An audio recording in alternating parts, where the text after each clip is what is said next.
اعوذ باللہ من الشیطان الرجیم بسم اللہ الرحمن الرحیم اللہم صلی علی محمد وعلی آل محمد کما صلیت علی ابراہیم وعلی آل ابراہیم انک حمید مجید اللہم بارک علی محمد وعلی آل محمد کما بارکت علی ابراہیم وعلی آل ابراہیم انک حمید مجید۔ السلام علیکم دوستوں، امید کرتا ہوں آپ سب لوگ خیر خیریت سے ہوں گے۔ کائنڈلی ویڈیو کو مکمل دیکھیے گا اور ساتھ ساتھ لائک، سبسکرائب، شیئر اور کمنٹ لازمی کر دیا کریں اور شیئر کر دیا کریں صدقہ جاری سمجھ کر۔ اس سے پہلے ہم نے 135 آیات کا ترجمہ و تفسیر پڑھی ہے اور اب انشاءاللہ 36 آیات ہے سورۃ نساء کی، اس کا ترجمہ و تفسیر پڑھیں گے۔ ترجمہ ہے: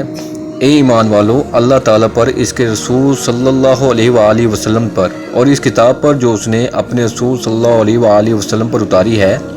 اور ان کتابوں پر جو اس سے پہلے نازل فرمائی گئی ہیں، ایمان لاؤ۔ جو شخص اللہ تعالیٰ سے اور اس کے فرشتوں سے اور اس کی کتابوں سے اور اس کے رسولوں سے اور قیامت کے دن سے کفر کرے، وہ تو بہت بڑی دور کی گمراہی میں جا پڑا۔ تفسیر ہے: ایمان لانے والوں سے کہنا کہ ایمان لاؤ بظاہر عجیب معلوم ہوتا ہے، لیکن دراصل یہاں لفظ ایمان دو الگ معنیوں میں استعمال ہوا ہے۔ ایمان لانے کا ایک مطلب یہ ہے کہ آدمی انکار کے بجائے اقرار کی راہ اختیار کرے، نہ ماننے والوں سے الگ ہو کر ماننے والوں میں شامل ہو جائے، اور اس کا دوسرا مطلب یہ ہے کہ آدمی جس چیز کو مانے اسے سچے دل سے مانے، پوری سنجیدگی سے اور خلوص کے ساتھ مانے، اپنی فکر کو، اپنے مذاق کو، اپنی پسند کو، اپنے رویے اور چلن کو، اپنی دوستی اور دشمنی کو اور اپنی صحیح و جہد کے مصرف کو بالکل اس عقیدے کے مطابق بنا لے جس پر وہ ایمان لایا۔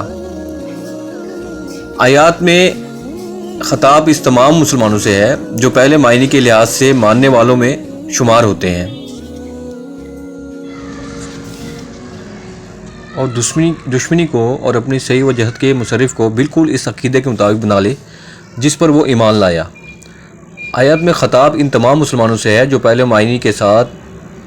کے لحاظ سے ماننے والوں میں شمار ہوتے ہیں۔ ان سے مطالبہ یہ کیا گیا کہ دوسرے معنی کے لحاظ سے سچے مومن بنے،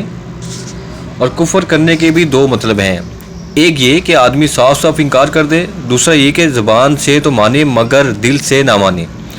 یا اپنے رویے سے ثابت کر دے کہ وہ جس چیز کو ماننے کا دعویٰ کر رہا ہے فی الواقعہ اس سے نہیں مانتا۔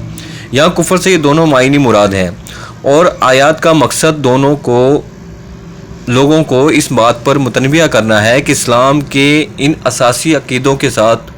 کفر کی ان دونوں اقسام میں سے جس قسم کا برتاؤ بھی آدمی اختیار کرے گا، اس کا نتیجہ حق سے دوری اور باطل کی راہوں میں